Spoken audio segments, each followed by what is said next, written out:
Hello everyone, welcome back to our channel Academy of Internal Audit. So in our series of success stories, today we have with us Rajesh Sinha, CFE with us, and we have invited him to share his thoughts and his insights on his entire journey to become certified fraud examiner. So to introduce Rajesh Sinha has is BE and MBA by qualification, and he has also completed diploma in retail banking, and he has overall 4 years of experience with the HDFC Bank, Bangalore, and right now he is serving as a manager fraud risk in the HDFC Bank. So Rajesh, once again, many congratulations to you. Thank you. Thanks a lot, sir. And it's a privilege to be here on this recently qualified series of interview.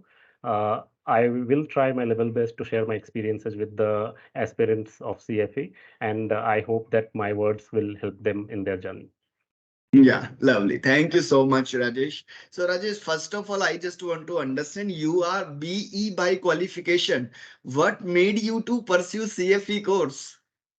Okay, so as you mentioned in my introduction, sir, so after doing B, I had gone on to do my MBA. And while I was in my MBA, I had a chance.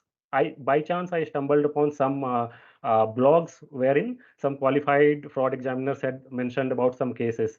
I just had a by chance look at it, and I was very intrigued by the scenarios and the interest built up from there.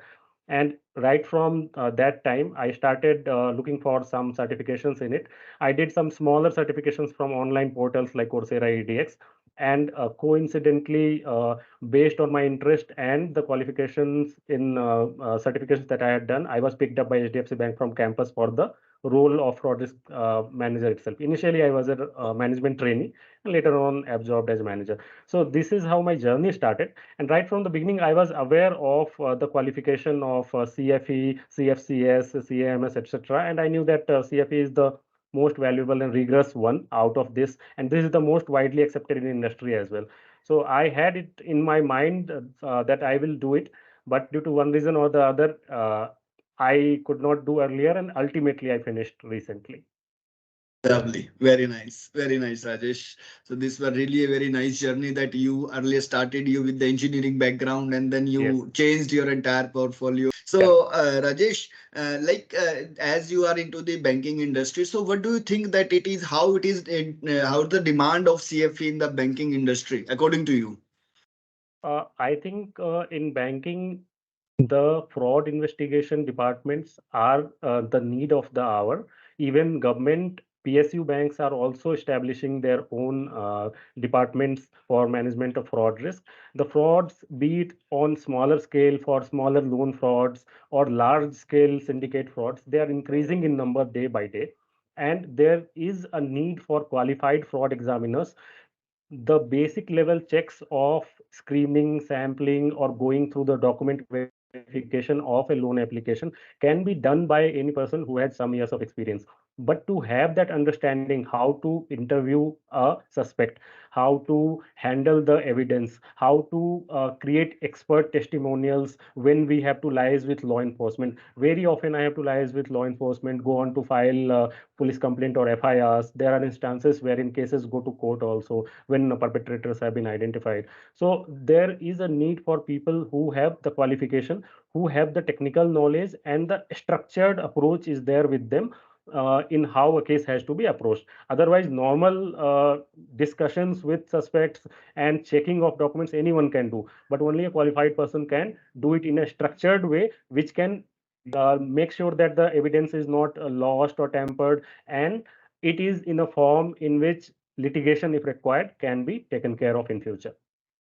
Absolutely. Very nice, Rajesh. So you have clearly mentioned that if you would like to pursue your career in the fraud investigation, any of the team in on the banking industry, you must be a qualified person because you would be handling so many crucial documents and everything, and the safeguarding of those evidence and all those papers are very important. Otherwise, at the later stage, you may not be able to succeed in your case, right? Because Correct. whenever any fraud happens, you finalize a fraud, you conclude a fraud, there is a high possibility that it will go to the litigation. And for to succeed in the litigation, we have to have that mindset from the day one of investigation itself. Very nice. Correct, sir. And just to add on, Rajesh, what you have mentioned, in my think, fraud, to avoid the frauds in the banking industry, each and every employee of the banking industry should have the knowledge of fraud investigation. They may not be doing the investigation in the real sense, but yes, in their day-to-day activity, they should know what are the red flags of the fraudsters who are visiting the branch or who are getting their account opened or how they are transacting, right? So a CFE can also help in training all of the ground staff at the any of the bank as well. And those will be the primarily place where they are dealing with the customer, they are dealing with the account holders, and they can avoid these kind of frauds. Absolutely right, right. So Rajesh, just quickly, we would like to understand what was your strategy to complete this CFE course actually. Okay, so I'll briefly move on to how I strategized. I basically followed whatever you had suggested, sir. I actually stumbled upon one of three of your videos, the CFA step one, step two, step three videos, which are on this very channel on YouTube. And throughout those videos, you have mentioned how to register, how to approach the exam. Even in the lecture videos, you have explained how to do it. And I followed the same strategy. I first uh, completed studies for all the four modules, and the method of study was such that, say for example, one chapter of M1 I have picked, so I'll first go through the study material, then I'll go through the lecture video. While going through the study material, I'll note down if I have any doubts. 99% of the doubts got cleared while going through the video itself. And in videos you explain some tips or some methods or some topics or subtopics which are not in the study material, so that I will maintain in a separate note. Like this, I will complete the study material and the video, and then I will go on to the practice questions of that particular chapter. So this was my cycle with which I would complete all the four modules once. After that, once I was confident that I have modules, I have gone through practice questions for each of them at least once, then I registered for the exam. And after registering for the exam, I adopted the strategy that one exam I scheduled at a time. So M1 I scheduled once. After that, I revised the whole M1 once again. In revision, I went through the chapters. Video lectures I went through as and when required, and the notes that I had made, I went through them. Practice questions again, chapter wise, I went through. So at least twice I went through each module. Then on the day of the exam or the night before the exam, I attempted the full length mock test, and then I went to the exam. And trust me, sir, the questions in practice test and the full length mock test are so similar to that which come in exam that the candidates, the aspirants will never feel any unfamiliarity. Yes, the questions will not be the same. Here it might be which is the most appropriate, there it might be which is the least appropriate. But the similarity in questions makes us feel very comfortable, and familiar environment makes us more confident during the exam. So this was my strategy, and this is how I completed all the four modules. I did have some challenges health wise also, but I successfully sailed through all of this. Lovely, lovely. Very nice. Very nice. So Rajesh, so you mentioned that you have gone through the video lectures, practice question, study material once before enrolling into the exam. Then during the time of examination, you have gone through again the books and the practice questions, but video lectures you have not gone again because there is no sense of going through Yeah, again. If we have gone through those video lectures once in a real sense and with the proper dedication, then there is no need to that is go enough. through those Yes, video lectures again, right? And before the examination, you have gone through the practice questions once again. You have attempted the mock test also, and then you sit into the exam. And you have done it in a very very nice manner. And the very important thing I would like to tell all of the audience is that Rajesh has scored 94.75 percentage marks in aggregate with the 98 marks in module 2 law, right? Very nice, Rajesh ji. Once again, many congratulations. thank you, sir. So Thanks a lot. even the law module, we are not from the legal background. We don't understand Correct, those sir. terminologies. And to retain those terminology in the mind, it's always a challenge for the CFE aspirants. Still you managed to score 98 marks out of 100. Really appreciated. Very nice, Rajesh And ji. the coincidence is that it was low module, which due to my health emergency I had to reschedule, and I came back stronger and scored the highest in the same module. Absolutely. I can just recall that incidents when you were you scheduled your exam and then you stuck with some medical emergency and then you contacted and said, "Sir, what to do?" Right? And Yes, finally, but even after having these medical challenges, you have not lost your enthusiasm to complete this course and you completed in it with the very nice marks as well. Right. thank So Rajesh, before wrapping up this session, I would like to ask you, can you share any takeaway for all of your fellow CFE aspirants?